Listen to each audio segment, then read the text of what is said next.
نفسي في صلواتي يا سعدي وهنائي. کسی نے ایک سوال کیا ہے کہ رات میں سونے کے لیے لیٹے تو اچانک عجیب سی کیفیت ہو جاتی ہے، ایسا لگتا ہے کہ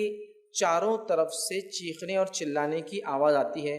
اور ایسا محسوس ہوتا ہے کہ شیطان ہو، اور کبھی ایسا لگتا ہے کہ چہرے کے اعضاء بول رہے ہیں، اور پاس سوئے ہوئے شخص کو اٹھانے کے لیے ہاتھ نہیں اٹھتا اور زبان نہیں ہلتی، دل میں آیت الکرسی پڑھتے ہیں،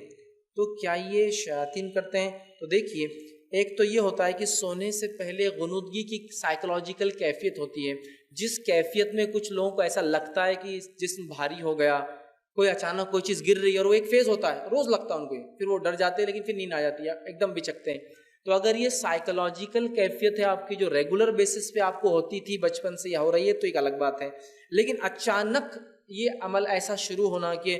پریشان ہونا، اور کبھی ہوتا ہے کہ آدمی کو لگتا ہے وہ بے ہوش، مطلب ہوش میں ہے لیکن اس کے اعضاء ہلتے نہیں ہیں، بازوات کو اٹھانے کی طاقت نہیں ہوتی ہے، سینے پر بہت بھاری بوجھ آتا ہے، تو اس کے تعلق سے علماء لکھتے ہیں کہ وہ کسی سے علاج کروائے، چونکہ کبھی کبھار شیاطین انسان پر حاوی ہو کے اس کو نیند کی حالت میں تکلیف پہنچاتے ہیں، یا جادو کے ذریعے کسی جن کو بھیج دیا جائے تو وہ بھی ایسا کرتا ہے، اور آپ آیت الکرسی وغیرہ کچھ پڑھے دل میں تو پھر آپ تھوڑی دیر بعد ریلیکس ہو جاتے ہیں. تو پہلا سائیکولوجیکل کیفیت ہے تو وہ ایک الگ چیز ہے،